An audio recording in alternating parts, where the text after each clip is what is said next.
Muy buenos días para todos ustedes. Sofofa les da la más cordial bienvenida a este webinar que se ha titulado Propuestas para mejorar el bienestar de los trabajadores y la productividad y aportar al desarrollo del país, que está siendo transmitido a través de EMOL TV y por todas las redes sociales de @SofofaChile. Para dar comienzo oficial a este webinar, saludamos a quienes nos acompañan esta mañana. Primero, Richard von Appen, presidente de la Sofofa. También está con nosotros María José Saldívar, exministra del Trabajo. Alejandro Steylen, presidente de la Unión Nacional de Trabajadores UNT Chile. David Bravo, director del Centro de Encuestas y Estudios Longitudinales de la Universidad Católica. Andrea Tockman, consejera de la Sofofa. Y por último, Natalia Lidihofer, gerenta de OTIC Sofofa. Queremos saludar también a quienes nos acompañan a través de EMOL TV y nuestras redes sociales. Y también agradecer a nuestros auspiciadores, que son Caja 18, OTIC Sofofa, Cencosud, KMPG, la Asociación Chilena de Seguridad y Empresas Claro. La recuperación y generación de empleos formales y de calidad es uno de los desafíos prioritarios de nuestro país. El mundo del trabajo ha enfrentado profundos cambios durante los últimos años, los que se han visto además sumamente acelerados por los fenómenos que han acompañado a la pandemia. Un marco laboral que responda de forma efectiva y oportuna a estos nuevos desafíos del siglo XXI es fundamental para mejorar el bienestar de nuestros trabajadores y su productividad y al mismo tiempo aportar así al desarrollo del país. En ese contexto, la Mesa Laboral de Sofofa trabajó entre los meses de septiembre y diciembre del año recién pasado en un diagnóstico y además en posibles soluciones para un buen número de desafíos en el ámbito laboral y en el mercado del trabajo. Todo el trabajo allí realizado se ha plasmado en un informe que se lanza oficialmente el día de hoy y que se llama Propuestas para mejorar el desarrollo, el bienestar de los trabajadores y la productividad y aportar al desarrollo del país. A continuación, voy a dejar con ustedes al presidente de la Sofofa, al dueño de casa, Richard von Appen, para unas palabras de bienvenida. Adelante.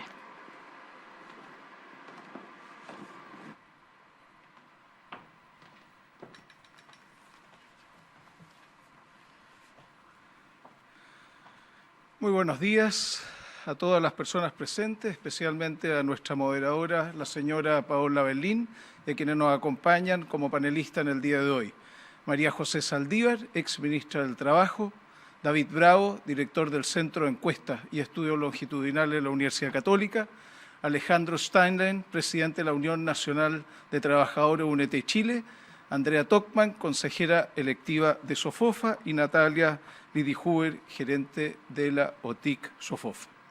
Como parte de este ciclo de seminarios que iniciamos la semana pasada, con el lanzamiento del informe hacia un desarrollo sostenible, propuestas Mesas Medio Ambiente Sofofa, nos hemos reunido en esta oportunidad para presentar el informe Propuestas para mejorar el bienestar de los trabajadores y la productividad y aportar al desarrollo del país, elaborado por la Mesa Laboral de Sofofa en un arduo trabajo realizado en dicha instancia en los últimos meses, a quienes agradezco por el esfuerzo, dedicación y activa participación. El propósito de Sofofa es poner a las personas en el centro del quehacer empresarial y aportar para que Chile sea un país de oportunidades. Para eso consideramos esencial aportar al debate de políticas públicas e impulsar un reformismo que sea gradual, entendiendo que Chile necesita cambios profundos en una serie de dimensiones, hechos con responsabilidad, con un foco principal en los acuerdos y escuchando a todos los actores relevantes involucrados en el proceso político. Asimismo, Sofofa busca fomentar y expandir la actividad empresarial y a través del crecimiento económico y el desarrollo de mejores políticas públicas, mejorar la calidad de vida de las personas. Como gremio empresarial debemos promover políticas públicas que ayuden a mejorar la calidad de vida y oportunidades de las personas. Es por ello que en los últimos meses en Sofofa hemos trabajado en identificar, mediante un proceso de escucha, los ámbitos que constituirán los desafíos prioritarios que tenemos como país y que se encuentran estrechamente ligados al desempeño de distintos sectores productivos, siendo uno de dichos desafíos principales la del empleo. En efecto, en los últimos años, la revolución tecnológica impulsada por la industria 4.0, la transformación digital, el comercio electrónico y los procesos sociodemográficos experimentados en la sociedad están teniendo un importante impacto en la forma en que las personas se desarrollan, conviven y relacionan. Lo anterior ha sido particularmente visible en el mundo laboral, en donde la incorporación de nuevas tecnologías de la información está cambiando la naturaleza y requisitos del trabajo. Por otro lado, la pandemia del coronavirus ha generado una profunda crisis con drásticos efectos económicos y sociales. Consecuentemente, ha impactado en el mundo del trabajo, acelerando las tendencias que ya venían observándose con anterioridad. Y si bien se han recuperado alrededor del 70% de las cerca de 2 millones de puestos de trabajo formales destruidos por la pandemia, viéndose afectados principalmente los jóvenes, mujeres y trabajadores mayores de 55 años, es importante que los empleos que aún quedan por recuperar sean formales y de calidad. Así, la Mesa Laboral SOFOFA trabajó en identificar una serie de principios y presentar propuestas de políticas públicas con el objeto de aportar al debate público, a la luz de los profundos cambios que ha experimentado el mercado del trabajo en los últimos años, en el marco del proceso de redacción de una nueva Constitución y de la instalación de un nuevo gobierno. Todo lo anterior en el contexto de una economía que, a pesar de la recuperación exhibida el 2021, presenta grandes incertidumbres para los meses que vienen. Así, la legislación laboral debe considerar las diferentes preferencias y proyectos de vida de las personas a fin de desplegar todo su potencial. Debe identificar el diálogo y la mediación, integrar a aquellos con menor participación, permitir el desarrollo de aquellos que desean desempeñarse de manera independiente o por cuenta propia, con la seguridad social correspondiente, y ser capaz de promover la reconversión de quienes hoy arriesgan su permanencia. Pero como empresa también debemos aportar y avanzar, rol que es irreemplazable. Las empresas tienen la obligación de invertir en el bienestar y progreso de nuestros colaboradores, equilibrando la vida personal y laboral, lo que implica comprometernos con su capacitación, con beneficios y una retribución económica justa, con condiciones laborales dignas y con su educación. Al mismo tiempo, como empresa debemos respaldar y promover políticas públicas que ayuden a mejorar la calidad de vida y oportunidades laborales de las personas. El mundo del trabajo y del empleo vive hoy en Chile y el mundo cambios profundos. Un marco laboral que responde de forma efectiva y oportuna a los nuevos desafíos del siglo XXI es fundamental que esté al servicio de las personas para que les permita desplegar sus proyectos de vida y tener un espacio de realización personal, de forma de equilibrar la vida laboral con la personal, ya sea desempeñándose dentro del perímetro de una empresa o fuera de ella. Solo así se podrá mejorar el bienestar de los trabajadores, la productividad y aportar a la prosperidad y desarrollo del país. Muchas gracias.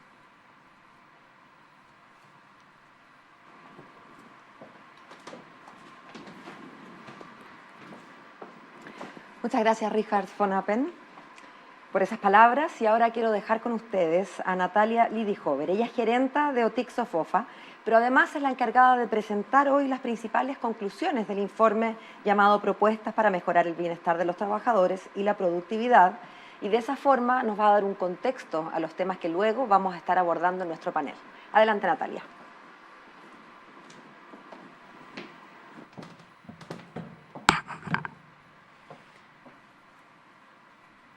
Hola, muy buenos días a todos. Gracias por acompañarnos, tanto a los presentes que ya han sido nombrados, como también a todos los que nos acompañan a través de las redes y que seguirán, esperamos, viendo este video y estas palabras.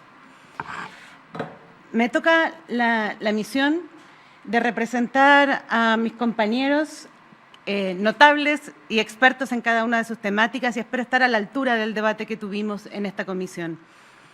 Pero como primer contexto, quiero partir desde algo que Richard acaba de decir.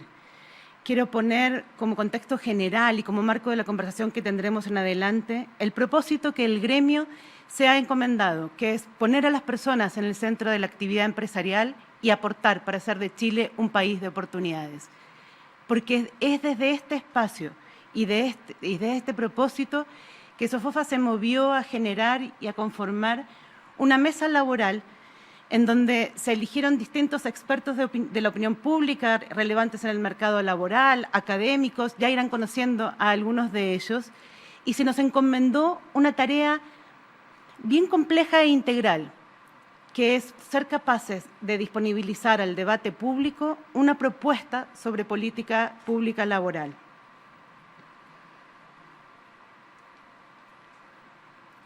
Para partir con semejante y compleja tarea, lo primero que hicimos fue escuchar y dialogar. Fue así que nos dedicamos un tercio del tiempo que trabajó esta mesa laboral en reunirnos con distintas personas relevantes en las temáticas que creímos que teníamos que poder entender, para ser capaces de elegir, entender y explicar algunos de los fenómenos que estaban sucediendo en el mercado laboral. Las cantidades de temáticas abordadas fueron muy arduas. Trabajamos, leímos, estudiamos, dialogamos y sobre todo reflexionamos en conjunto. Y es ahí que nos llegó la primera gran convicción. Los cambios que están ocurriendo en el mercado laboral, originarios por la irrupción de la tecnología, de la digitalización, de la automatización, de la revolución 4.0, sumados a los cambios sociodemográficos y sociales que están ocurriendo en particular en Chile, pero aparte, potenciados exponencialmente por la pandemia y los cambios y las causas y cambios que esto trajo, creemos que nos obliga a repensar el marco legislativo y normativo en el que se da la relación laboral, para poner sobre todo a la persona en el centro y ser capaz de que el marco normativo sea lo suficientemente flexible para permitir adaptar el mundo del trabajo a las vidas de las personas y sobre todo a que puedan desplegar su potencial. Esa convicción que llegó tempranamente nos obligó a pensar al mismo tiempo qué es lo que debe contener o cuáles son las temáticas o capítulos o dimensiones que debe contener una legislación para que pueda cumplir con este objetivo. Y es ahí que llegamos a la segunda convicción. Necesitábamos cambios normativos que permitan incentivar el diálogo y la mediación, integrar a aquellos que están fuera del mercado laboral o que tienen menor participación, promover la reconversión de quienes hoy arriesgan su permanencia en el mercado laboral, evitar la rigidez laboral, pero también la precarización del vínculo entre trabajadores y empresa. En definitiva, teníamos que ser capaces de convocar una serie de cambios o debates que nos lleven a una regulación laboral moderna que genere las condiciones necesarias para mejorar la calidad de vida de las personas, habilitar el desarrollo personal e incrementar su propia productividad y la de las empresas. Creo que nadie puede estar en desacuerdo con lo que acabo de decir. Sin embargo, nos llevó otro periodo de tiempo entender cómo y desde qué marco íbamos a emprender la tarea de hacer propuestas de política pública con ese objetivo. Lo primero viene dado desde el propósito de SOFOFA. Sabíamos que lo que debíamos hacer era poner a las personas en el centro. ¿Qué significa poner a las personas en el centro cuando uno piensa en propuestas de política pública laboral? Poner entonces el desarrollo de las personas en el centro de las propuestas. Creemos y estamos convencidos que no hay desarrollo posible ni para la empresa ni para el país si no se parte por desarrollar a las personas. Pero el contexto en el que estamos viviendo nos obliga al mismo tiempo también a pensar al ladito de poner las personas en el centro, en cómo nos relacionamos las personas, en la cohesión social, en la confianza y en la manera de vincularnos socialmente. Por supuesto, a la base de las propuestas también está la mirada de productividad, con foco tanto en la persona como en la empresa, y en el norte, las trayectorias laborales. El mercado laboral cambió, entender que la entrada y salida de las empresas es parte de la vida y la experiencia laboral de cualquier trabajador, es parte de la convicción a la que llegamos. Y es ahí que pusimos entonces también como eje conductor de las políticas que van a poder leer la idea de acompañar trayectorias laborales ascendentes en la vida de los trabajadores. Ahí comenzamos un debate sobre todo aquello que creemos que aporta a lo que estaba planteándoles. E identificamos 6 temáticas o dimensiones que agrupan las 40 propuestas que van a poder mirar. De ellas, sobre todo voy a poner foco en 3, no porque sean más relevantes en ningún caso, sino porque creo que tienen menos espacio en el debate público y merecen más tiempo de esta exposición. El primer foco es la empleabilidad. La empleabilidad tiene que ver con dotar de las oportunidades y capacidades de empleo a los trabajadores. Pero en un mundo y en un mercado laboral totalmente cambiado, también cambian las capacidades que permiten que las personas tengan empleo.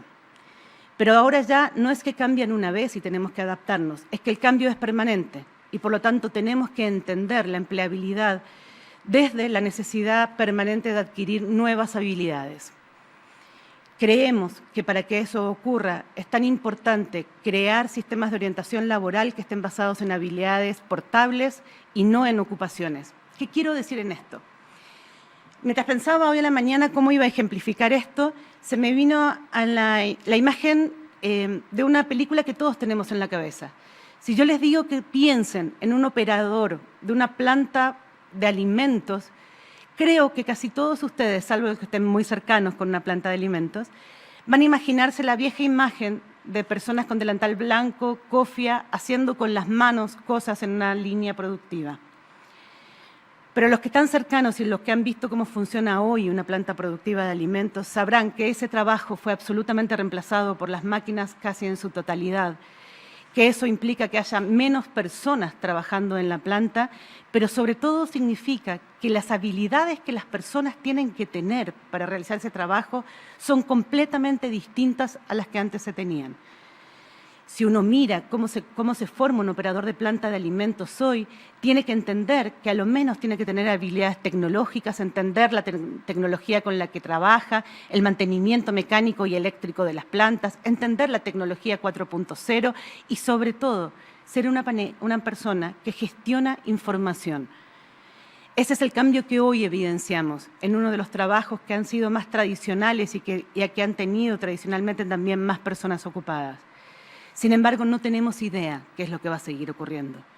Solo podemos pensar en sistemas que gestionen este permanente cambio y la manera de hacerlo es abandonar la convicción de ocupaciones descritas en competencias que hoy sostenemos y gestionamos para pasar a un modelo líquido o que nos permita gestionar la liquidez, hablando de habilidades portables y reconociendo lo que las personas saben hacer en cada uno de estos cambios. Las propuestas que encontrarán en este documento tienen que ver con capacitación, con reconversión laboral y con intermediación laboral basado en habilidades portables. Y sobre todo tienen el corazón puesto en la fortuna que tiene Chile de contar con una franquicia tributaria que está orientada a la formación de los trabajadores y entonces la intención de transformarla para que pueda dar cuenta del fenómeno que acabo de describir. Otra de las dimensiones que hemos abordado y reflexionado tiene que ver con cómo la revolución tecnológica, sumado a las consecuencias de la pandemia, han incrementado el pool de personas que hoy están fuera del mercado laboral y que debemos pensar cómo volver a incorporar. Ese fenómeno es absolutamente complejo y diverso. Creemos que para poder hacer propuestas, por lo menos hay que saber distinguir dentro de ese pool de personas a las personas que estaban excluidas o que tenían baja participación estructural antes de estos cambios y que requieren programas y propuestas específicas para cada uno de ellos.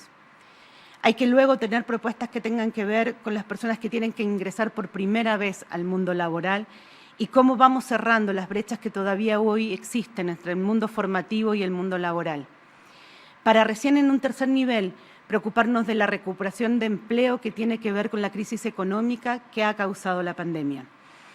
Y en donde distinguimos a lo menos distintos fenómenos como personas que se han quedado sin trabajo en el mismo sector productivo porque los problemas lo tuvo la empresa y que hay que lograr incluirlos en un nuevo trabajo con las mismas ocupaciones y en el mismo sector productivo.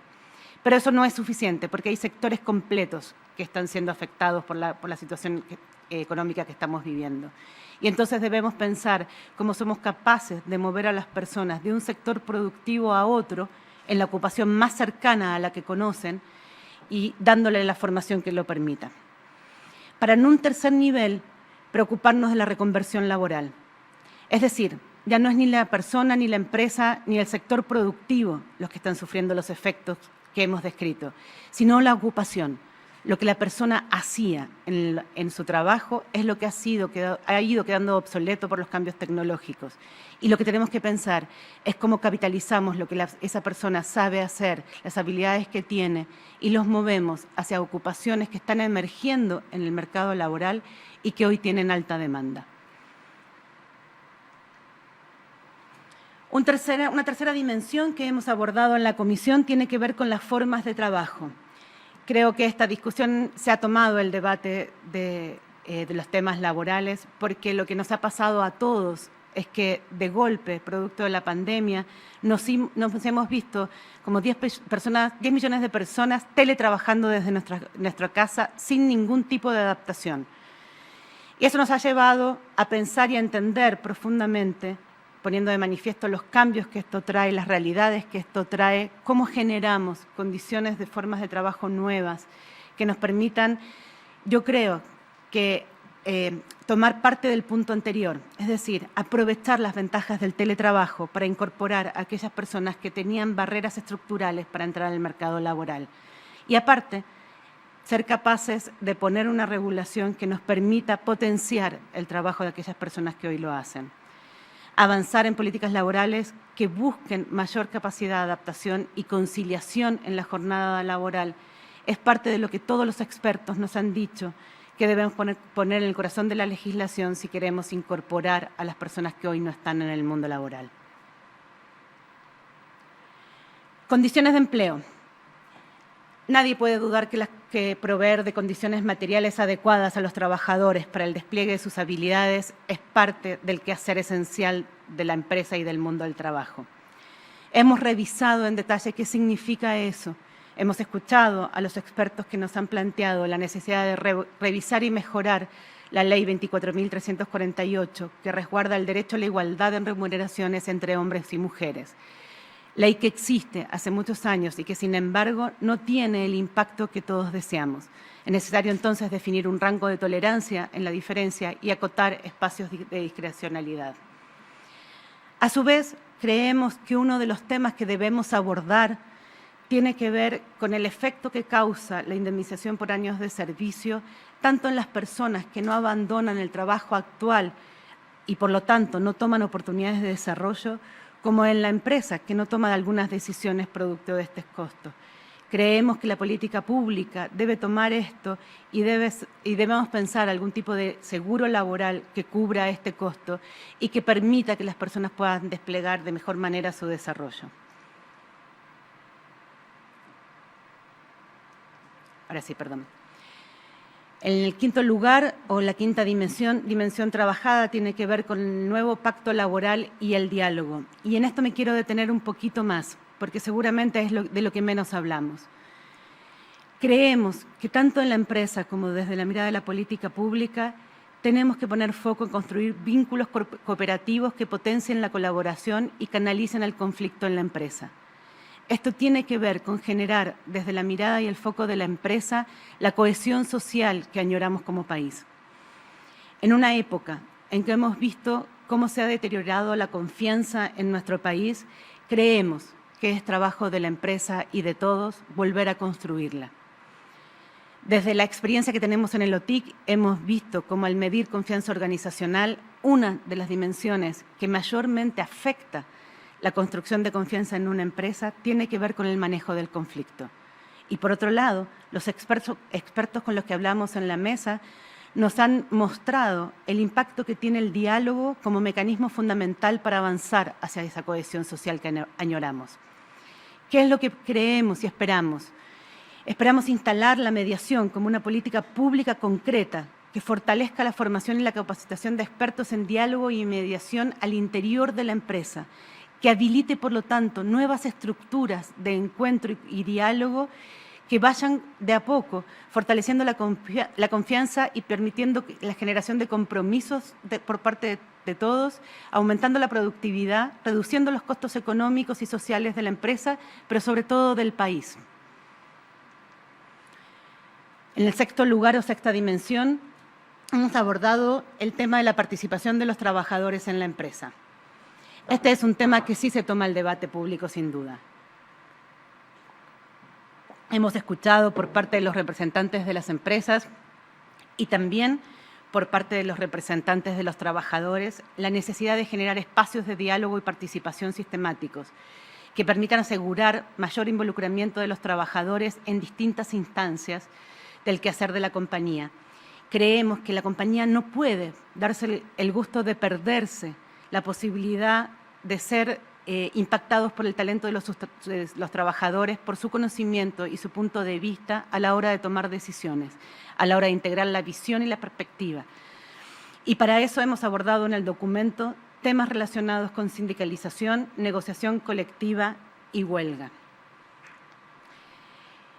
En definitiva, es un documento que propone 40 propuestas concretas que tienen como fondo repensar la regulación del mercado del trabajo a la luz de todos los cambios evidentes ya para cualquiera de nosotros. No es necesario hoy detallar los cambios que ha tenido el mercado del trabajo cuando cada uno de nosotros los ha experimentado en su vida particular.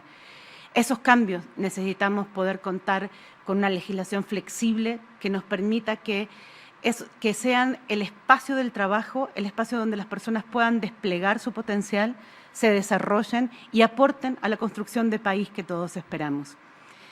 Muchísimas gracias por la escucha y espero ahora entonces con ansias el panel que va a poder ponerle conversación a cada uno de estos focos.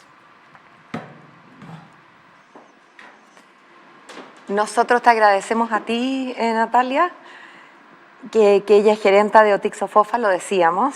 Y ahora sí, bueno, nos queda dar paso a este panel de conversación que va a abordar y profundizar, idealmente, en los principios y políticas públicas que debemos seguir para hacernos cargo de los tremendos desafíos, riesgos, problemas que ha descrito Natalia y que se contienen en este informe.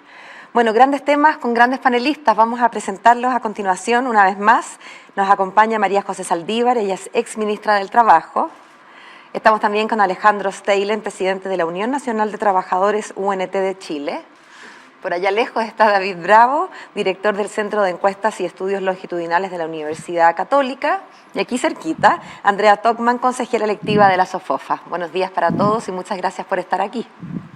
Quiero partir con una pregunta general para los cuatro y después vamos a ir uno por uno. ¿Cuáles creen ustedes que son los desafíos y riesgos futuros, pero del futuro más próximo, los próximos meses? Quiero que miren en su imaginación y nos cuenten, como digo, cuáles creen que son los principales riesgos, los principales desafíos que vamos a enfrentar y, por lo tanto, cuál debería ser las primeras prioridades de la política pública, sobre todo pensando en la entrada de este nuevo gobierno. ¿Partimos acá? Bueno, primero que nada, muchas gracias por la invitación. Ha sido de verdad un placer haber compartido esa mesa de conversación con el grupo SOFOFA y creo que Natalia ha hecho una excelente exposición de lo que hemos conversado. Son temas difíciles, pero son temas bien humanos y por lo tanto genera un vínculo bien especial. Con respecto al desafío más cercano, yo creo que el desafío más cercano tiene que ver con recuperar 750.000 empleos. Obviamente una cifra aproximada, cerca de 500.000, un poco menos ya, que nos llevarían al nivel de empleo prepandemia y otros 200 y tantos mil que incorporarían a las nuevas personas que están entrando a la fuerza laboral o a la población en edad de trabajar. Pero no es cualquier empleo, no es una recuperación de empleo punto, es una recuperación de empleo con apellido. Y entonces ahí el apellido es súper importante, yo creo que tiene que ser un empleo formal, un empleo que aprovecha a cabalidad todas las habilidades y los talentos de las personas, o sea, no me sirve un empleo con subutilización y un empleo que potencia además las habilidades de las personas hacia adelante, o sea, es un empleo, como decía Natalia, con trayectoria laboral.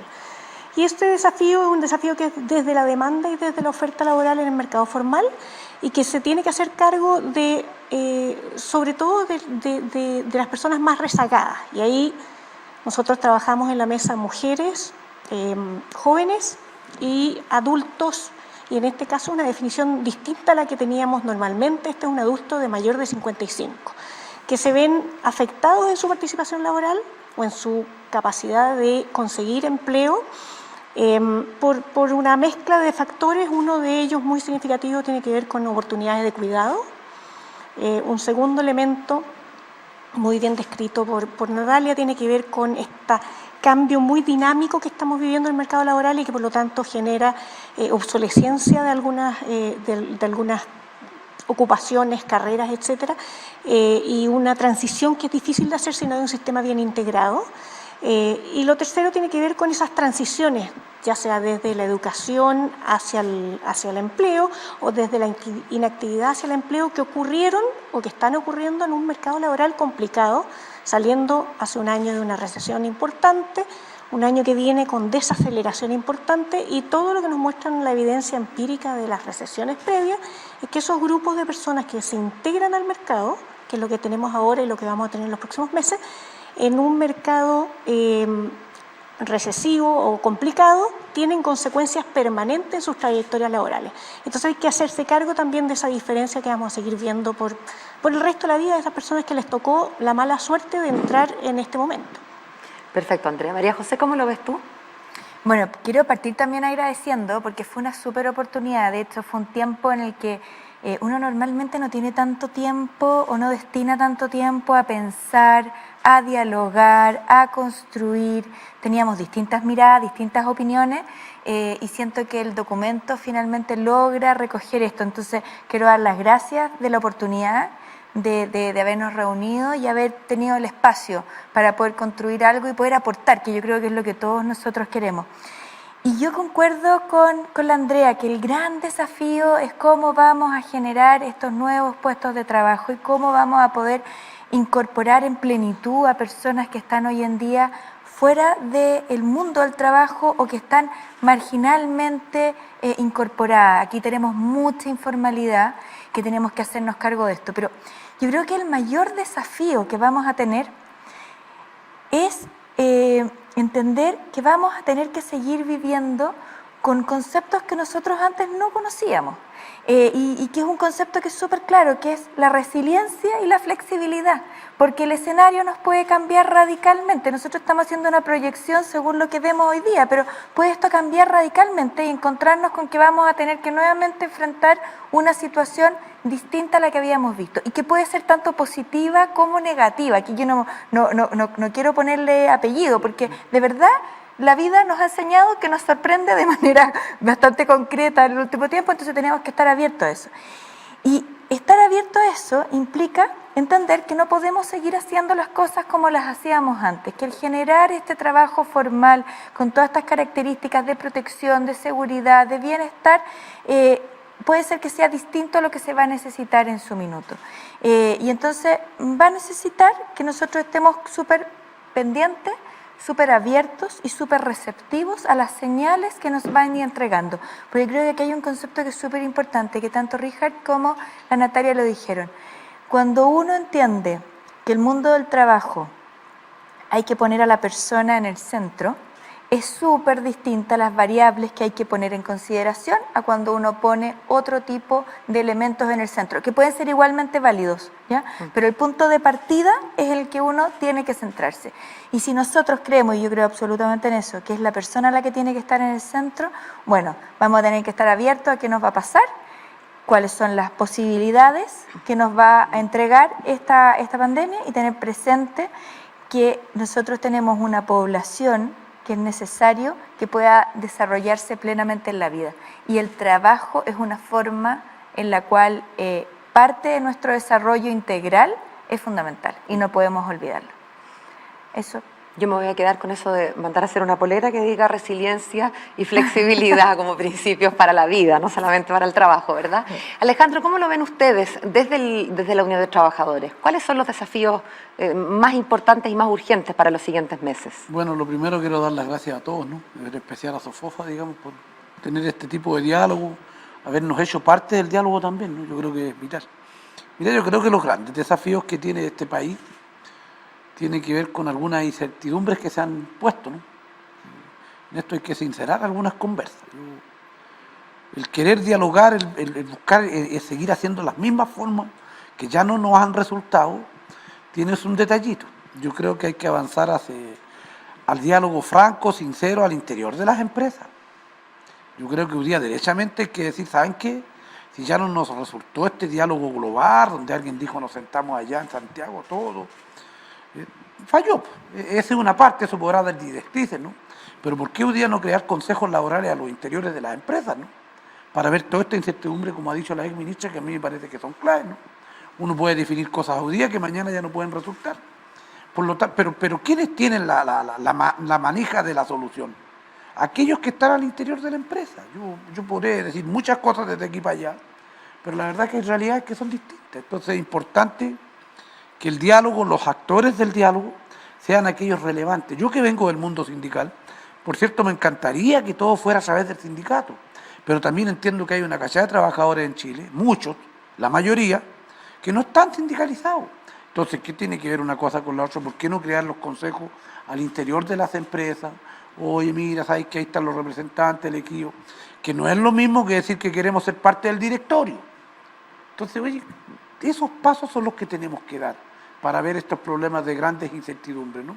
Y como le digo, lo otro tiene que ver con que, desde mi punto de vista, el mundo laboral está esperando con que hay promesas que se hacen de repente al calor de la política, ¿no? Y que uno dice, oye, bueno, nada, pues uno espera cosas porque saben que ahora la gente que ya la incertidumbre se calma con menos incertidumbre, no va. Entonces, si yo escuché a alguien que me dijo que iban a hacer 500.000 pesos el ingreso mínimo, pero después me dijo, no era así, era hasta cuando yo terminara mi periodo, eran 250.000 la pensión, de eso escuché. Entonces yo digo, no, pero no va a ser así, sino es que cuando termine mi periodo. Entonces, esas cosas son sensaciones que van causando que la gente pierda la confianza en algo que es súper vital, que es los que me lideran, el que yo elijo para que me lidere. Entonces yo creo que, yo creo que hay que estar muy atentos, pero yo creo que el diálogo social es la herramienta necesaria para toda esta solución de problemas o conflictos que se nos puedan venir, ¿no? Eso creo en principio. Qué importante eso de la confianza. Además, en Chile no hay espacio para más pérdida de confianza porque estamos siempre en mínimos, ¿no? Entonces, qué importante es mantener y recuperar. David, ¿cómo ves tú los desafíos para el futuro cercano? Bueno, veo bastante desafío. Creo que para graficarlo de una manera, creo que primero, el primer desafío en el cortísimo plazo, creo que es reconocer que nosotros hoy día seguimos en una emergencia laboral. Y antes del estallido social, ¿cierto?, teníamos una cierta realidad. A partir de entonces quedaron en evidencia múltiples desafíos. Algunos de esos se reflejan acá también en lo que se ha dicho en las propuestas de SOFOFA. Vino la pandemia, nos generó esta pérdida de empleo, esta enorme emergencia, la más importante, la que hayamos tenido registro estadístico en verdad, pero no hemos salido de esa emergencia. Y la pandemia ha acentuado la desigualdad, ha acentuado los problemas que teníamos antes de la pandemia, que llevaron al estallido social, ¿cierto? Entonces la situación en la que estamos es objetivamente preocupante, porque queremos hacer todo al mismo tiempo. Queremos abordar los problemas que teníamos antes, estas expectativas que se empiezan a levantar con luego una campaña presidencial, pero no hemos superado la crisis en la que nos encontramos. Por eso que creo que lo primero que hay que reconocer es que si no decimos que estamos en una emergencia laboral, temo que sigamos con la agenda, ¿cierto? ¿Por qué estamos en una emergencia laboral? Los números que decía Andrea, ¿cierto?, respecto de los empleos que falta por recuperar, que son del orden de 700.000, si es que uno considera todos los puntos que ella mencionaba, ¿cierto?, aproximadamente, pero 700.000 empleos que nos falta por recuperar para poder estar como estamos en la situación de febrero de 2020, es equivalente a casi como el peor momento que tuvimos en la crisis de 2008, 2009 en realidad, para ser específico, ¿cierto?, en marzo de 2009. En ese minuto, el peor momento de la crisis subprime nos llevó ahí, y fue una crisis, ¿cierto? Bueno, ahí es exactamente donde estamos hoy día si es que uno lo toma cuantitativamente. Entonces, no podemos decir, no estamos en esta emergencia laboral. Y como no se habla en esos términos, el tema del empleo no fue tema en las campañas presidenciales, corremos un gran riesgo, ¿cierto?, de que en verdad hagamos como que sí esto no está ocurriendo. La agenda es enorme, la agenda está cargada de temas, pero si no logramos hacer la recuperación de esos empleos que faltan, va a ser difícil abordar de verdad lo que viene. Entonces, claro, podemos empezar a hablar de salario mínimo, podemos empezar a hablar de disminuciones de jornada, podemos hablar de muchas cosas, pero la contradicción con lo que es la agenda corta es bastante evidente. Entonces creo que ese es el principal desafío, y también para las autoridades entrantes, ¿cierto? Cómo administrar las expectativas, las medidas, las promesas, con esta realidad que es dura y que, como sabemos, viene este 2022 con una desaceleración importante en la actividad económica, ¿cierto? Hacia el segundo semestre. David, quiero quedarme contigo y seguir un poquito con la pandemia. Esta pandemia vino a marcar, bueno, primero esta enorme cesantía, ¿no? Cuando transformaron nuestras ciudades como en ciudades fantasmas en la primera etapa. Pero luego también lo que hizo la pandemia es acelerar procesos que se venían dando. Yo quería preguntarte si tú crees que hay actividades productivas que vayan a permanecer en esta lógica, en esta nueva lógica de la pandemia, y si es que tú crees que el marco normativo está preparado para hacerse cargo de esas nuevas realidades laborales que ha dejado la pandemia atrás de sí y que probablemente van a continuar a pesar de que eventualmente demos término a la pandemia o entremos en periodo de endemia, como han dicho los expertos. Bueno, el dicho más común de la pandemia ha sido esto, ¿cierto? Que la pandemia ha venido como a acelerar los cambios. Es lo que yo creo que todos intuimos, pero no tenemos datos. Objetivamente no tenemos datos. Porque en realidad, o sea, lo que sabemos es lo que está ocurriendo en la crisis, ¿cierto? Que producto de los confinamientos, evidentemente, fue necesario hacer teletrabajo. Ahora no tenemos 10 millones de personas haciendo teletrabajo, no tuvimos 10 millones de personas, tuvimos a lo más 27% de los ocupados que eran menos de los 9 millones, ¿cierto? El momento más crítico. Entonces, y el grupo que pudo hacer teletrabajo, por ejemplo, es el grupo más calificado, con educación universitaria típicamente. Por supuesto, eso sabemos, ¿cierto? Sabemos que esto nos cambió, nos dimos cuenta que que era importante la cobertura de la conexión a Internet. Un conjunto de cosas quedaron ahí en evidencia, ¿cierto? La falta de habilidades digitales, etc. Pero intuimos que eso va a venir a acelerar, pero objetivamente no es claro que eso esté ocurriendo, porque ¿cómo podemos diferenciar? Estamos viviendo esto en tiempo real y por lo tanto no podemos diferenciar lo que es todavía el efecto de la pandemia per se con aquellas cosas que de verdad van a quedar, ¿cierto? Entonces, yo más bien pienso que ahí seguimos un poco como en la incógnita, pero evidentemente creo que ha quedado bastante claro que hay actividades que sí se han visto muy afectadas por la pandemia. La pregunta es si algunas de esas actividades van a seguir después de la pandemia, ¿cierto? Una vez que se recuperen todos los espacios de presencialidad. Debiera ser en muchos casos, ¿cierto? Por ejemplo, ámbitos como la cultura, que fue muy golpeada, todo lo que tiene que ver con cuestiones artísticas, que se vio muy afectada en el empleo y en la actividad. Uno pensaría que eso se va a reactivar, ¿cierto? Cuestiones como también restaurante, hoteles, etcétera. También uno pensaría que eso es algo que sufrió un grave shock, pero evidentemente va a cambiar en el futuro algo, ¿cierto? Pero eso debería reactivar. Pero no sabemos demasiado más, digamos, ¿cierto? Y por lo tanto creo que uno de los elementos importantes es, mientras vamos saliendo de la pandemia, tratar de tener buena información sobre el mercado laboral, sobre las empresas, sobre los trabajadores, sobre cómo se están haciendo estos cambios. Y por otro lado, y termino, sobre la legislación, siempre hemos ido detrás en la legislación. No obstante, teletrabajo fue una de las normas que se impulsaron justo al comienzo de la pandemia, afortunadamente. La ley de protección del empleo, en fin, normas que fueron muy importantes para vivir esta pandemia, pero tenemos todavía un pasivo muy grande, ¿cierto? Una posibilidad que tenemos ahora, por ejemplo, es con el proyecto de ley de plataformas digitales, por ejemplo, que está en el Congreso, y que puede ser una muy buena oportunidad aprobar el proyecto que vino del Senado, ¿cierto? Que es una buena posibilidad para poder integrar este tipo de modalidad de trabajo, pero la discusión estaría recién comenzando. recién comenzando, pero quiero quedarme con ese tema, con las plataformas digitales y preguntarle a María José. Sabemos que estas plataformas digitales generan un tremendo impacto en lo laboral y también sabemos que los países más desarrollados van adaptando sus legislaciones o haciendo legislaciones nuevas de frentón. Y quería preguntarte, a propósito del mercado del empleo en nuestro país y sus especificidades, ¿por qué es importante que esta nueva forma de trabajar sea regulada? Y por último, y en segundo lugar, ¿de qué manera se debiese proteger, María José, esta dualidad? Por un lado, proteger a los trabajadores de las plataformas digitales, pero sin quitarle los beneficios y la flexibilidad que tiene el trabajo en estas plataformas. ¿Cómo se equilibran esas dos cosas?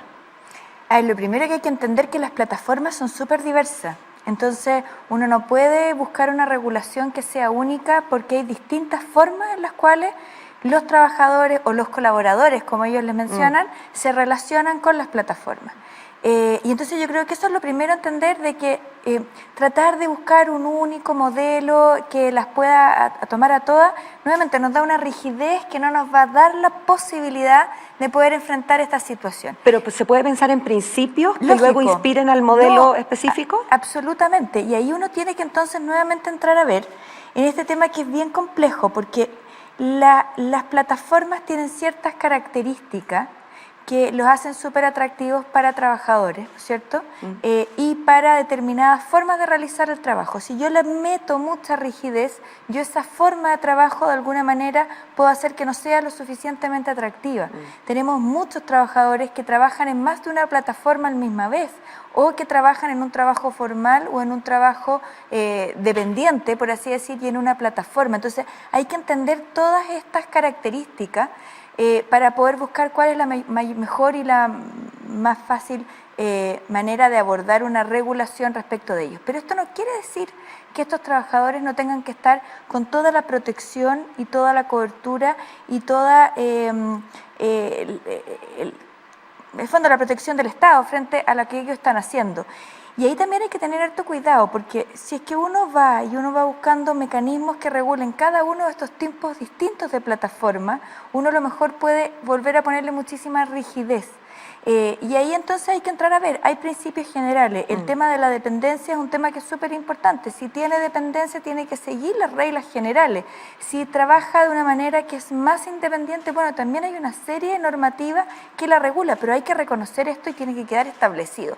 Y con respecto al tema de la seguridad social, que yo creo que ha sido uno de los grandes temas en la pandemia, que para nosotros, yo me he dedicado toda mi vida a la seguridad social era un tema que no era tema hasta hace unos años atrás. Hoy en día es permanentemente un tema que está ahí porque se dio cuenta de la necesidad de que los trabajadores tuvieran esta cobertura que iba mucho más allá del tema de proteger su fuente laboral, ¿no es cierto?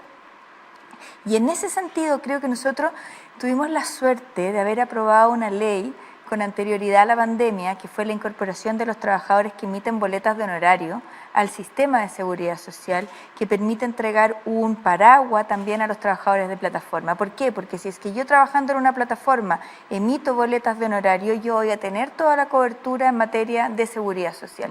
Y por lo tanto te da la posibilidad desde esta independencia, que es la que tienen la mayoría de estos trabajadores y que es lo que buscan estos trabajadores, poder tener la misma cobertura en materia de seguridad social y no quedarte desprovisto, que es algo que ocurría antes, que en el fondo tú, si eras dependiente, tenías todo este manto de protección, y si tú eras independiente, bueno, tenías que tú ver cómo te las arreglabas solo. Hoy en día tenemos esta figura que es como intermedia, ¿no es cierto?, y que podemos darle esta protección a través de estas figuras que ya existen, y que uno podría ver si es que es necesario hacer algún ajuste, pero que de alguna manera te da la forma de poder seguir avanzando. Y además porque yo creo que es súper importante también aprender de la historia. Cuando uno tiene regulaciones que son específicas para determinados tipos de trabajo, se te van produciendo rigideces o se te van produciendo como situaciones estancos. O sea, yo soy de este tipo de trabajo y no me puedo cambiar a otro porque si no pierdo estos beneficios que tengo acá. Y también se hace súper complejo esa rigidez, porque al final terminan afectando al mismo trabajador. Sin duda. Andrea, contigo quería entrar en el tema del trabajo híbrido y las formas que este tiene.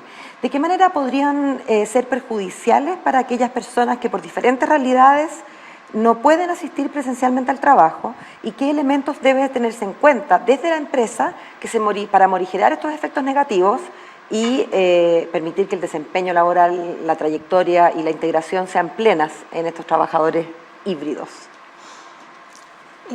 Súper interesante tu pregunta porque ilustra parte de esa incertidumbre que dice David que todavía estamos viviendo, y ilustra también otra cosa que a mí siempre me gusta tener en mente cuando analizamos políticas públicas en general, y que tiene que ver con que todo tiene de dulce y de agraz un lado positivo, un lado negativo, y por muy bien intencionado que sea nuestra gestión o nuestra regulación, muchas veces van a haber algunos que pueden estar perdiendo o que hay riesgo que mitigar o gestionar.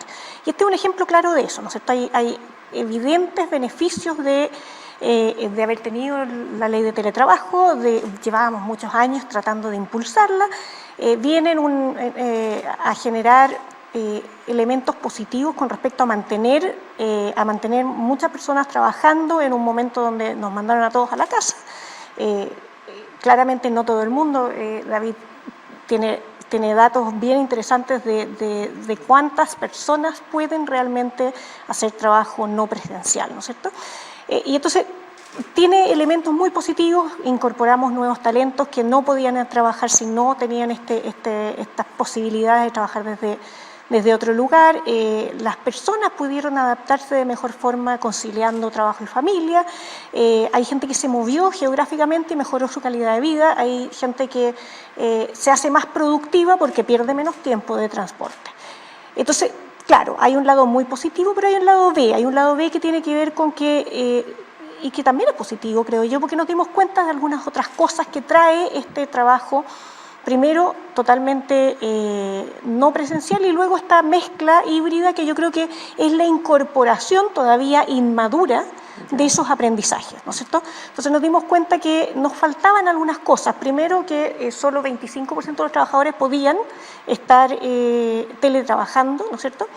Y por lo tanto se generaba de nuevo una segmentación mayor entre dos tipos de trabajadores con proyecciones distintas, con capacidades totalmente distintas que además se van separando a medida que nos hacemos más eficientes en el uso de la tecnología. La tecnología se adaptó, nosotros aprendimos a usarla y somos cada vez más eficientes en este pedazo del modelo que es no presencial. Y hay un grupo que no tiene ninguna de esas oportunidades y se genera de nuevo más desigualdad, más segmentación, mucha menos conversación, problemas de cohesión social, problemas de confianza. Nos mete en un problema significativo. Lo segundo tiene que ver con que nos dimos cuenta que nos faltaba la interacción, sobre todo la interacción informal, que esa interacción informal es súper importante para la productividad, para la generación de confianza, etcétera. La creatividad, las ideas, la innovación salen muchas veces de la conversación en el pasillo, en el ascensor, oye, estamos trabajando lo mismo, ¿por qué no nos juntamos y hacemos eso? Eso no lo tenemos. Y surgió entonces esta idea de un trabajo medio híbrido, ¿no es cierto?, de algunos días adentro, otros días afuera, pero bastante poco coordinado.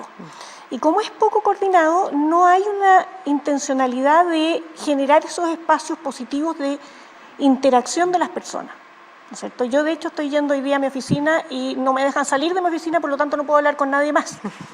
Tengo que almorzar en mi escritorio. Entonces, la verdad, no estamos, y es entendible, estamos en emergencia, etcétera, pero nos falta todavía potenciar eso. Y potenciar eso requiere una coordinación y una gestión de estos turnos, de las reuniones, de quién se va a encontrar con quién en qué momento. Y más aún si esto termina con una selección inapropiada de quiénes se quedan más tiempo en la casa y quiénes van más a la oficina. Si, por ejemplo, son las mujeres las que terminan haciendo una proporción más grande del trabajo en sus hogares porque lo eligen, porque tienen otras responsabilidades, porque ganan menos que los hombres, porque da lo mismo, o porque las empresas dicen, no, yo ayudo mucho a las mujeres para que puedan conciliar trabajo y familia y les doy esta opción, ¿no es cierto? Sea como sea, lo que hay es que tienes un montón de personas que se quedan un poquito más desconectadas del mundo laboral, empiezan a perder redes de contacto, empiezan a perder esas conexiones informales y todo lo poco y lento que hemos avanzado en la incorporación de la mujer, en el avance de la coparentalidad y las responsabilidades compartidas, en el ascenso en posiciones de responsabilidad, etcétera, etcétera, etcétera, se empieza como a devolver. Claro. Entonces, si uno no es súper consciente de eso y no lo gestiona, así como tiene que gestionar también esta otra cosa de dos mundos separados de quienes pueden acceder y quienes no pueden acceder, básicamente vamos retrocediendo en cosas que nos ha costado mucho adquirir y por lo tanto tiene de dulce y de gras, y reconocer la parte mala requiere una gestión primero regulatoria que te permita hacer algunas cosas, pero también mucho de intencionalidad en las empresas, y eso es un área que yo creo que tenemos que seguir desarrollando con intencionalidad. Sin duda. Alejandro, voy contigo ahora. Quiero leer una frase que está en el informe y que dice que en las relaciones de trabajo es fundamental promover el diálogo abierto y genuino entre los representantes de la empresa y los trabajadores. Una verdad gigante a la que tú aludías al principio, ¿no? A propósito de estas conversaciones realmente sinceras que hay que tener al interior de las empresas. Considerando los negativos impactos que produce en cualquier escenario la conflictividad laboral, ¿tú crees que debiese implementarse la mediación como un instrumento transversal en nuestro mercado laboral? ¿Cómo podría funcionar en nuestro país un modelo de esto y qué elementos no podría no contener? Mira, lo primero, en Chile hay mediación laboral. No es que no la haya, hay. Vuelvo a insistir, hay cosas que... No, yo tiendo a pensar que el ser humano en general, ¿no? Estoy hablando de la ciudadanía promedio, ¿no? Piensa en soluciones más comunes que en lo teórico. Y para mí la cuestión más común tiene que ver con una cosa que se llama al interior de la empresa. El trabajador es, por naturaleza, una persona que no es necesariamente puro trabajador, es familia, es persona. Por lo tanto, nosotros hablamos, por poner un ejemplo, ¿por qué en las empresas no discutir de la famosa trazabilidad social? ¿Cómo yo como empresa no me voy a preocupar, oye, en qué situaciones están viviendo? ¿Me entiende? Avanzar un poco más allá. No, aquí hay muchas cosas, ¿no?, que se podrían dar como ejemplo, pero por poner un ejemplo, a mí me encantaría que en las universidades los ingenieros comerciales que el día de mañana se van a hacer cargo de una empresa entendieran que en una empresa se puede armar un sindicato. Se le arma el sindicato y se vuelve todo el mundo loco y empezamos todos a pelear y nadie entiende. Y no, dentro de la relación laboral está eso también incluido, ¿no? Entonces, ¿qué espera uno, no? La verdad, ¿qué espera uno? Que la sensación que uno tiene es que efectivamente todo esto que nos ha pasado, que aquí se han dado varias explicaciones, nos sirva, pero nos sirva de verdad, pues.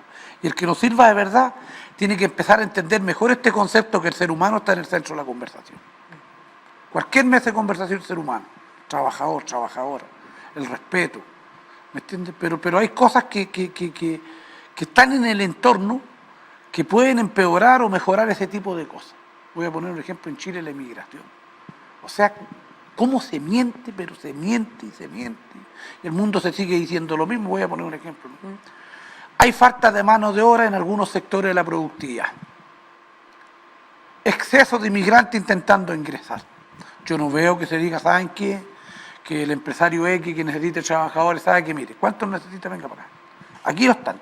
Porque yo prefiero que los inmigrantes, la verdad que en Chile que entran, estén trabajando y no varados por ahí, se lo juro.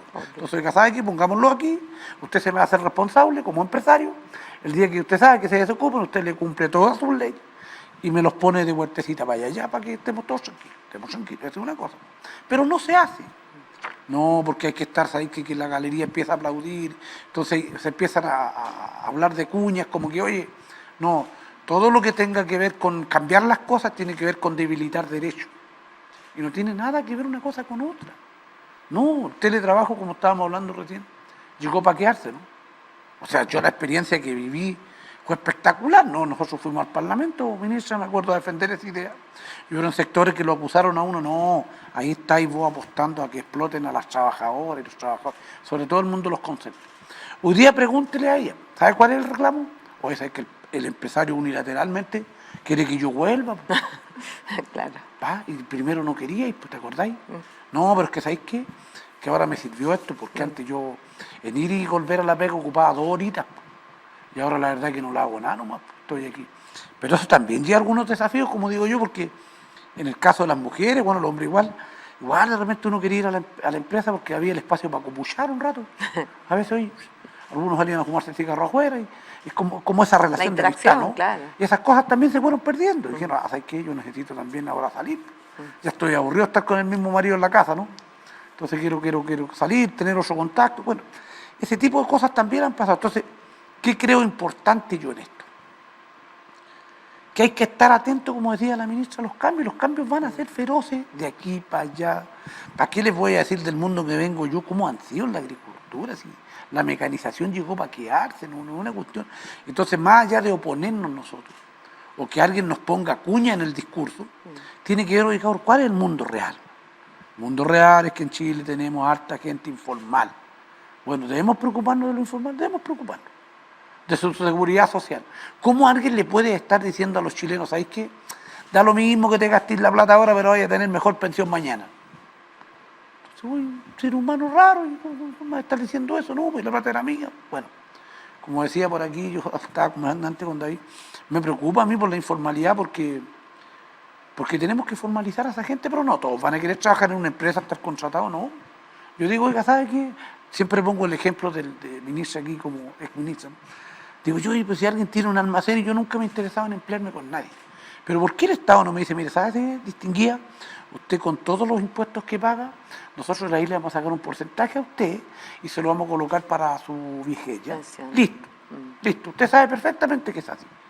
Listo, sabré yo que listo. Tengo seguridad social, cosa que no hemos sido capaces de resolver, lo digo aquí, ¿no? Estaba el presidente de la SOFOFA aquí. Estamos en un foro laboral, nosotros con Andrea también estamos. No hemos sido capaces de definir, desde mi punto de vista, que en Chile todavía se acepte que las imposiciones se declaren y no se paguen. Y eso tiene que ver con seguridad social. Yo siempre digo lo mismo, ¿no? En el foro sobre todo lo digo.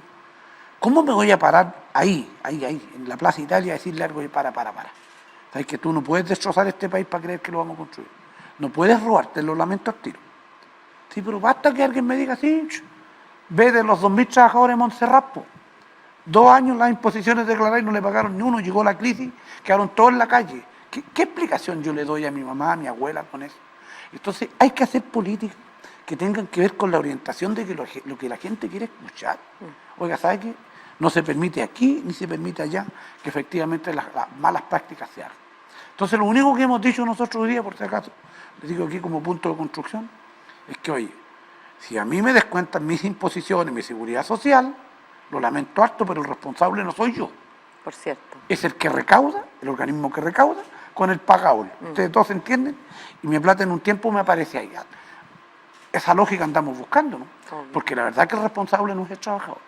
Entonces esas cosas no nos pueden pasar como Chile, ¿no? Entonces yo creo que cuando estamos hablando de mejorar cosas, querer cambiar formas, tenemos que también pensar en que tenemos que cambiar actitudes, formas. Ya no podemos dar la misma señal, no podemos dar la misma señal.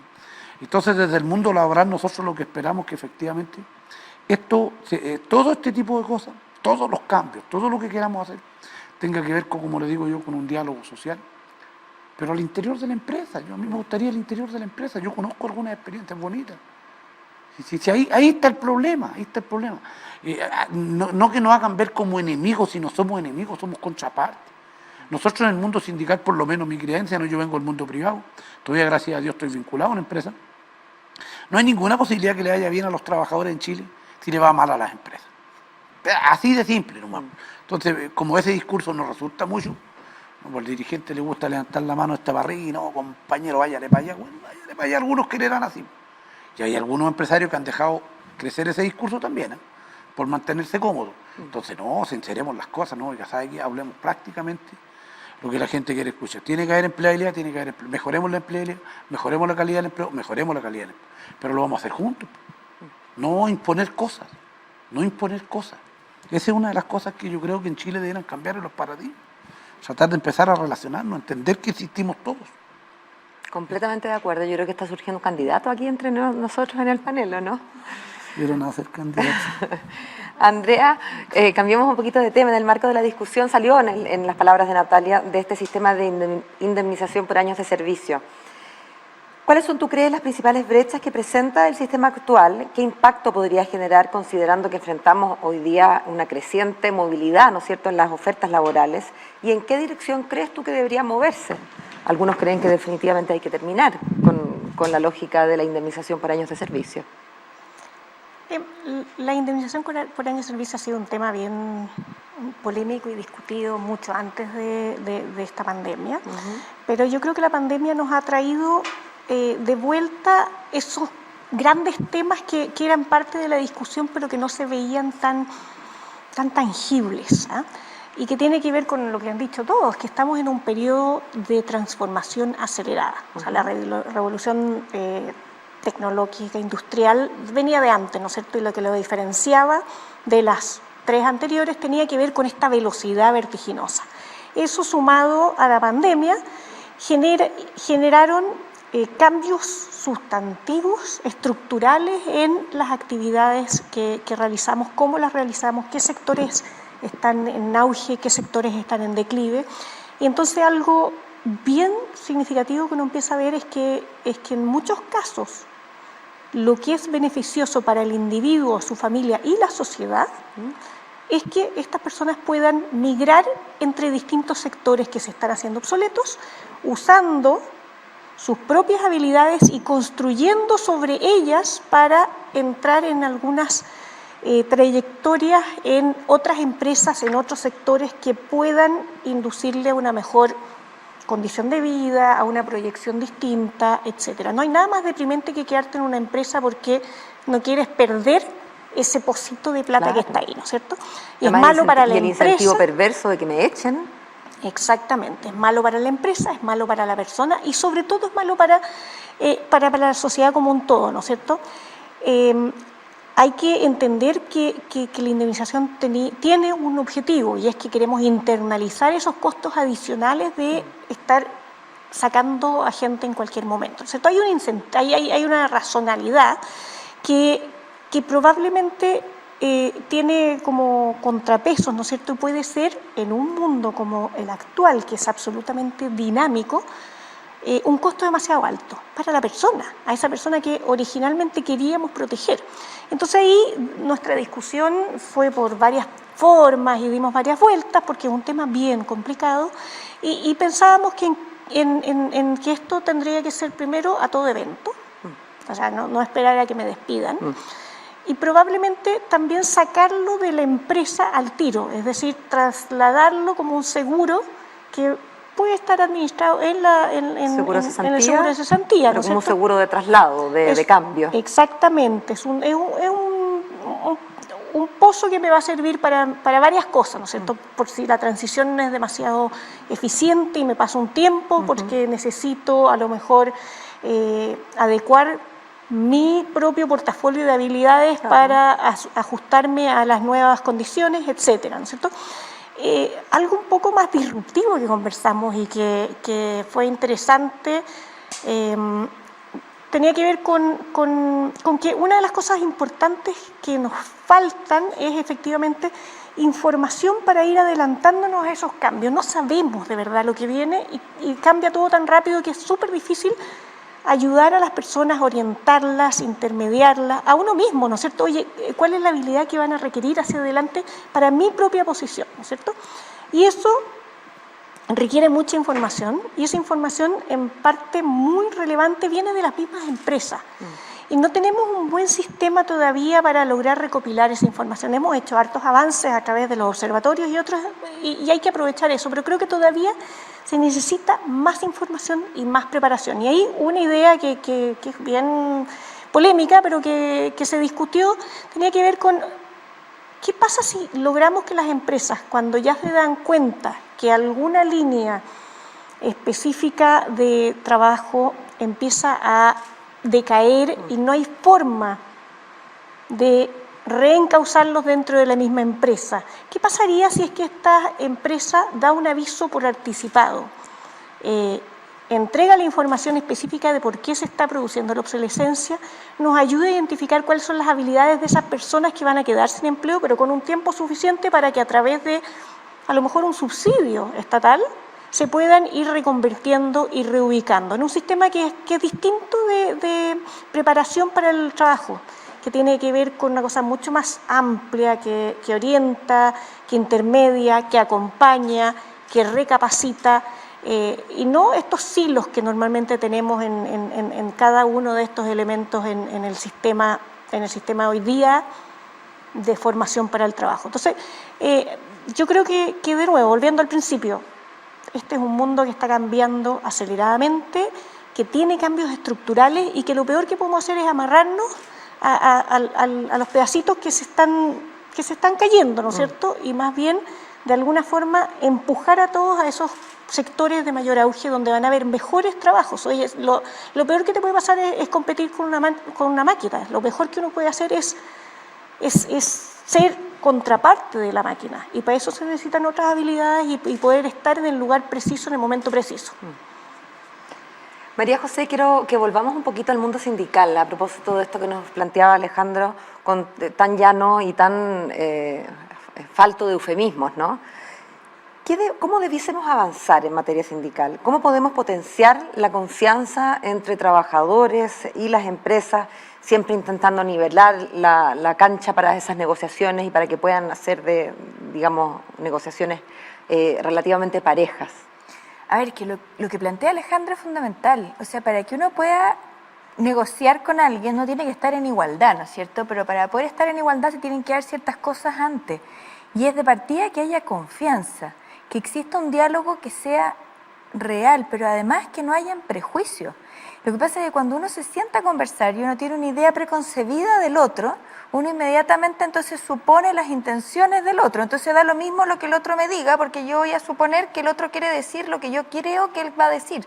Y entonces empieza como una especie de diálogo que no es diálogo, ¿no es cierto? Que es diálogo de sueldo. Es una apariencia. Yo creo que en ese sentido el teletrabajo tiene una gran ventaja, y es que también ha permitido bajar muchos prejuicios, porque todos quienes estuvimos en teletrabajo nos pasaba exactamente lo mismo en las reuniones. O sea, todos fuimos interrumpidos por niños, todos fuimos interrumpidos por mascotas, a todos nos quedó un desastre en la casa en un determinado momento y teníamos que salir corriendo. Y el hecho de que entonces a más de uno le pasara lo mismo cuando estábamos en distintas posiciones, te llevaba a empatizar mucho más con el otro. Cuando se te caía el internet y estabas en la mitad de la reunión o tenías ciertas cosas. Entonces, siento que el teletrabajo ha servido como aprendizaje también para ver al otro como un igual, ¿no es cierto? Y poder entonces generar estas bases de confianza. Pero el diálogo se construye y la confianza se construye. Y yo tengo que entender entonces que tengo que quitarme todos los sustos. Cuando Alejandro dice que no puede ser que en la universidad no sepan de que se van a formar sindicatos y tengan pánico cuando se ocurre, es que es evidente. O sea, y es la forma en la cual uno tiene que entrar a negociar y uno tiene que entrar a conversar. Otro de los temas y que planteaba Andrea y que es súper patente, que durante todo este periodo que vivimos en silos y que nosotros tuvimos que autogenerarnos y autoalimentarnos, nos dimos cuenta de la falta de riqueza que eso nos producía, ¿no es cierto? Porque nos agotábamos a nosotros mismos. Tú decías, estoy cansada de estar siempre con la misma marido o la misma pareja. Bueno, habíamos algunos que estábamos cansados de interactuar exclusivamente con menores de edad, ¿no es cierto? Sí. Porque tú necesitas esto para poder conversar. Bueno, la riqueza de lo que ocurre en la empresa, por la diversidad de las miradas, cuando se da de manera positiva, en el sentido de que sin prejuicios y con confianza generada se produce un diálogo, es profundamente enriquecedora. Pero para que esto pueda ocurrir es súper importante nivelar la cancha y entregar la información, que no haya sin tapujo, y también tener claro algo que dice Alejandro, que es que a la empresa es un consorcio. Y cuando a la empresa le va mal a todos. Y cuando a la empresa le va bien a todos. Pero no puede ser que a algunos les vaya mejor que a otros. Y cuando yo entiendo eso, de que estamos todos en la cosa se hace de manera distinta. Pero claramente la base está en el diálogo, la generación de la confianza y en votar los prejuicios. Y atreverse a hacerlo. Sí. Gracias, María José. Alejandro, quiero volver contigo. A propósito de la discusión en el interior de la Convención Constitucional, muchas cosas de las que se van a hablar ahí tienen que ver con trabajo, con seguridad social, y una de las cosas que se ha presentado incluso es el tema de la libertad sindical. Tú lo decías, la menor parte de los trabajadores en Chile está sindicalizado. ¿Cómo se puede avanzar hacia fortalecer los sindicatos sin pasar a llevar el principio de que sindicalizarse es voluntario, así como lo es pertenecer a cualquier cuerpo intermedio.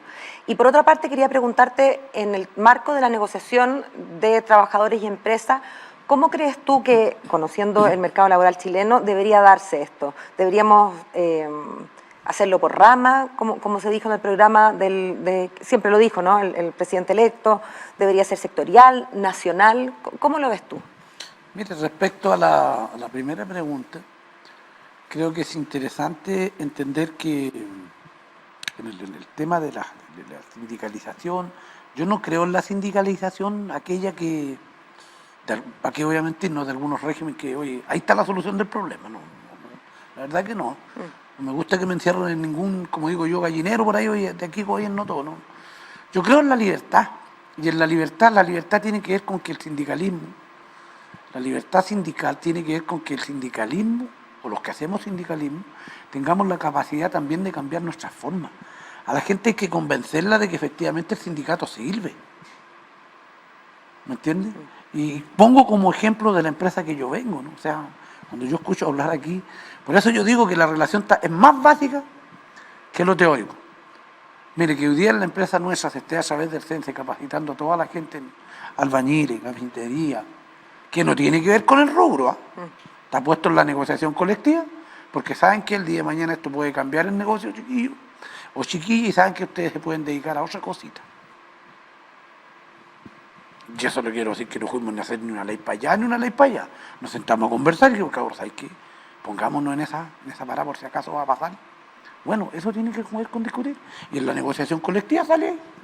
La empresa va a destinar tanto de lo que tiene para capacitación, para que el sindicato capacite en lo que crea conveniente, por cierto acordado, ¿no? Dentro de todas las formas, con la gente. Ya, es lo primero.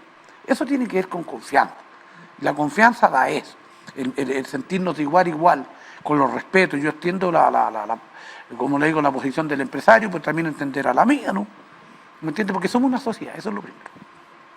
Respecto a los temas de la Constitución que usted me habla, a mí hay cosas que ahí me han preocupado, la verdad, pero uno, bueno, está bien, ¿no? Representa todas las inquietudes ahí. La preocupación mía tiene que ver más con que se quieran imponer cosas y no se entienda que esto tiene que ver con voluntades. Los seres humanos somos gente individuales, que somos capaces de tomar determinaciones, ¿me entiendes? Se fijarán los marcos. En la negociación por ramas, se lo digo al tiro, la UNT ha estado desde que nació diciendo que así debiera ser. Pero nosotros soñamos con una negociación por rama distinta. Algunos quieren que el tarifado que se diga allá en Copiapó sea el mismo que se diga allá en Valdivia. No estamos en esta para nosotros. Nosotros estamos diciendo que el diálogo social, que en alguna vez se dio aquí en la SOFOFA incluso, oye, conversemos de algunos marcos que debieran regular nuestras actividades, que nosotros creemos que debieran cambiar. La capacitación podría ser. Oye, vamos, ¿de qué forma? ¿Cómo la hacemos más efectiva? La seguridad y salud en el empleo, ¿no? Varias cosas más. Y por cierto, las cosas particularidades de los y las trabajadoras al interior de la empresa se discuten en esa empresa. Esa negociación hablamos nosotros. Que además no la inventé yo, porque si ustedes ven lo que hay en Europa es así. Entonces, claro, como algunos se guían por un lado los extremos y otros, no, que ¿sabes qué? Algunos les da con que van a parar todo el país, ¿no? Entonces, oiga, ¿sabes que ya estamos semando las posiciones? Esta cuestión del diálogo tiene que verle, bueno, insistir con confianza. Ni que los otros son tan malos y bueno, y los otros tampoco se comen la guagua. Pues. Entonces tenemos que ir en la parada y ahora, ¿sabes qué? Está bien, pues tenemos que todos ganar. Tenemos que jugar al famoso juego de ganar todo. Y para ganar todo tenemos que tener la confianza, aunque no crean. Para nosotros no es fácil, exministra. Nosotros cuando vinimos a sentarnos en algunas mesas de diálogo con los empresarios, se lo juro, ¿eh? Yo estoy contándoles de hace 15 años atrás ya. La palabra colaboradores ya cayó mal ya. Yo vi dirigentes que se pararon de la mesa, mira esto, ya le están cambiando el concepto al trabajador. Creen que yo le voy a trabajar gratis, ese era el concepto. La palabra colaborador, porque son cuñas que te meten y el que la quiere agarrar, no, mira, ya ni siquiera me quiere respetar como trabajador. Este quiere que le trabaje gratis. Esa era la jugada. Y yo me acuerdo sentado en mesa, oye, mirábamos debajo de la mesa, oye, no, algo quieren esto con nosotros, y ya quieren, ¿me entiendes? Entonces en algún momento empezamos a sentir de que, oye, no, cabrón, ¿sabes qué? Pongamos ahí 10 puntos que nos desunan y 10 puntos que nos unan. La verdad que teníamos fácilmente conseguido los 10 puntos que nos unían y con suerte habíamos visto 2 puntos que nos desunían. Mira. ¿Me entiendes? Sí. Entonces dijimos, ahí que no estábamos tan lejos. Pero este concepto tengo que llevarlo a la base, tiene que entenderlo la ciudadanía, que dialogar con los empresarios no es ni ser amarillento ni vendido, no tiene nada que ver peras con papas. Los que venimos del sector privado, que todavía gracias a Dios mantenemos empleo, entendemos que para resolverle los problemas a nosotros y a nuestros compañeros, tenemos que hablar con el encargado de la empresa o con el dueño de la empresa. Pero aquí se ha instalado, que hace mucho tiempo ya, por algún sector que está acostumbrado a negociar con el sector público, que verdaderamente su patrón son los políticos, eso derechamente. El gobierno de turno es su patrón. Y ahí yo lo entiendo. Pero nosotros, mi gobierno de turno no es mi patrón, pues. ¿Con quién tengo que hablar las cosas? Con quién las tengo que hablar, ¿no? Entonces, por eso le digo, yo trato de no comerme mucho esas ansias de que hoy no. Si hay que dialogar 1000 veces, dialogaremos 1000 veces. Nos pondremos de acuerdo 1000 veces, buscaremos 1000 veces. Las cosas no son fáciles. El dialogar, como le digo, tiene una cosa súper esencial que tiene que ver con la confianza. Si ustedes me preguntan a mí, yo por lo menos donde ando en la calle, si alguien me dice algo, todavía tengo la dicha de decir, ¿sabes que he conocido empresarios que no son tan juleros? ¿No? Y también he conocido dirigentes que tampoco son todos tan juleros. Esta vida está hecha de seres humanos, y los seres humanos nos equivocamos, ¿no? Y hay que intentar mejorar, ¿no? La mejora tiene que ser continua, ¿no? Pero ¿a dónde podamos ganar? Si este es un país que nos vamos a necesitar todos. Qué cierto es eso, Alejandro, y qué falta nos hace como incorporarlo en la vida diaria, ¿no? A todo nivel, y por cierto a nivel de empresas y de las relaciones con los trabajadores. David, tengo la última para terminar y tiene que ver un poco con cerrar esta reflexión que hicimos al comienzo sobre los desafíos más cercanos en el tiempo. Y quiero preguntarte por el empleo el año en curso, el año 2022 que recién comienza. ¿Es posible, David, recuperar este año los empleos perdidos durante la pandemia, teniendo a la vista las dificultades económicas que sabemos que vamos a enfrentar a propósito de la desaceleración que va a ser bien pronunciada según todos los expertos? ¿Qué rol juega la política pública también en la posibilidad de recuperar todo lo perdido durante la pandemia? Es posible si es que se considera el diagnóstico, ¿cierto? Si efectivamente pensamos que no hay un problema, no va a ser posible. Es posible si es que miramos con atención las cosas que han funcionado y tratamos de mantenerlas y acentuar aquellas otras que faltan. Por ejemplo, hemos visto un incremento bien importante en los últimos 5 meses en la tasa de recuperación del empleo, y eso básicamente también coincide con, por una parte, el control de la crisis sanitaria, pero por otra también en medidas específicas, ¿cierto? Como el IFE laboral, básicamente el incentivo al empleo formal, bien importante, con un incentivo mayor para jóvenes, para mujeres, y eso se ha notado en los datos que estamos mirando. Empleo formal versus incentivos, ¿cierto?, a la informalidad o simplemente entrega de subsidios universales, ¿no? Eso me parece a mí que creo que debe mantenerse hasta que hayamos hecho esa recuperación de los empleos. Pero eso es una política, ¿cierto? Se requiere que haya continuidad entre el gobierno saliente y el gobierno entrante. Pero al mismo tiempo hay otras cosas que creo que se tienen que seguir haciendo, actuando como si estuviéramos en una emergencia laboral, porque la estamos, y hay un conjunto de otras medidas todavía que se podrían aplicar. Eso requiere harta coordinación de nuevo entre las dos entidades, ¿cierto? El gobierno saliente, entrante, que el gobierno es uno en definitiva, ¿cierto? El país es uno solo, pero para que este periodo, para que sea factible que en el primer semestre pudiéramos, ojalá, llegar a la recuperación de esos empleos, se requiere harta coordinación y sintonía fina, que esperamos que pueda ocurrir. Para mí positivo sería que el gobierno entrante lo hiciera en el marco de un acuerdo que ya se hubiera producido. Por ejemplo, pensión garantizada universal, el entorno de acuerdo, ¿cierto? Creo que ayuda a la entrada de un gobierno a enfrentar este desafío. La falta de empleo también es un punto en común que debería generar un acuerdo. Esa es un poco la expectativa, pero la verdad es que depende de lo que vaya a ocurrir en estos meses. sabemos que el segundo semestre viene más difícil por la actividad económica. Entonces, esta ventana la que nos podría permitir tal vez dar el paso que nos falta. Bueno, ojalá que así sea. Se nos acaba el tiempo, no queda más que agradecerles a cada uno de ustedes y en nombre de la SOFOFA, por cierto, agradecerles a ustedes, ¿no? David, Alejandro, María José y Andrea, ha sido súper interesante poder escucharlos. El tiempo siempre es demasiado corto y ni hablar en un tema de la profundidad y la importancia que tiene ¿no? Diálogo, confianza, flexibilidad y resiliencia. Son los 4 conceptos con que yo me quedo porque fueron quizás los más repetidos durante esta conversación. Les quiero recordar a todos ustedes que también el documento que dio base a esta conversación está ya disponible en la página web de sofofa.cl para que puedan descargarlo, leerlo, compartirlo, etc. Y con eso no me queda más que desearles a todos un muy buen día. Hasta la próxima.